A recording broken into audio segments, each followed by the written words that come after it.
नमस्कार मित्रांनो, मागील महिन्यापासून साधारणतः 1 महिन्यापासून पूर्ण महाराष्ट्रभर गाजत असलेलं प्रकरण म्हणजे अशोक खरात प्रकरण.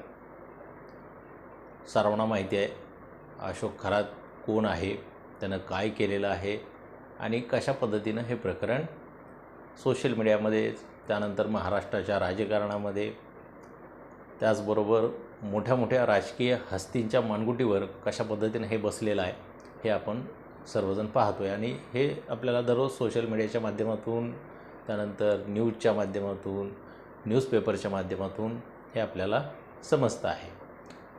तर अशोक खरात प्रकरण त्यामधला आज एक नवीन अंक समोर आलेला आहे. तो नवीन अंक काय आहे ते सविस्तर या व्हिडिओमध्ये जाणून घेऊया आपण.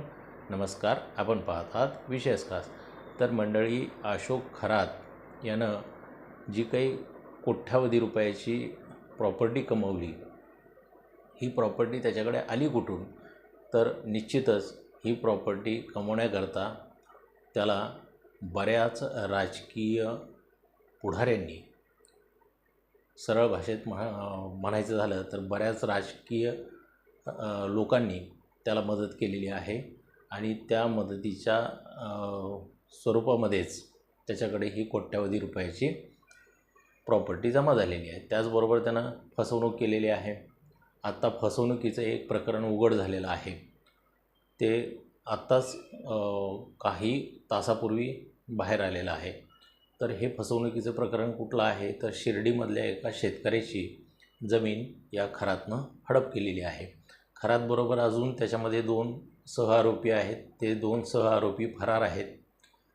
आता खरातच्या घरावरती पोलिसांनी धाड मारली. खरात पोलिसांच्या अटकेत आहे.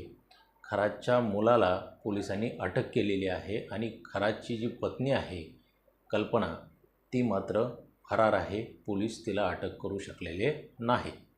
तर मित्रांनो, या पाठीमागे ज्या कुठल्या राजकीय शक्ती आहेत, त्या राजकीय शक्तींचा, सर्वच राजकीय शक्तींचा, ज्यांनी ह्याला पाठीशी घालण्याचा प्रयत्न केला, त्या सर्व राजकीय नेत्यांचा पर्दाफाश व्हायला पाहिजे. अशा पद्धतीनं सर्व जे मीडिया आहे, मीडियाने आवाज उठवला पाहिजे.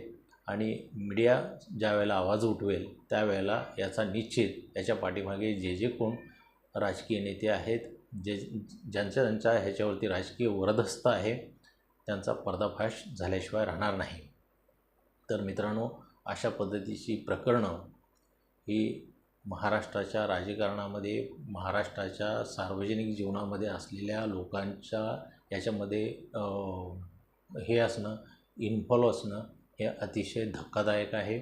आणि हे महाराष्ट्राच्या संस्कृतीला, महाराष्ट्राच्या सर्वच एकंदरीत प्रतिमेला अतिशय काळिंबा फासणारी ही घटना आहे. तर याबद्दल तुम्हाला काय वाटतं ते कमेंट करून जरूर सांगा.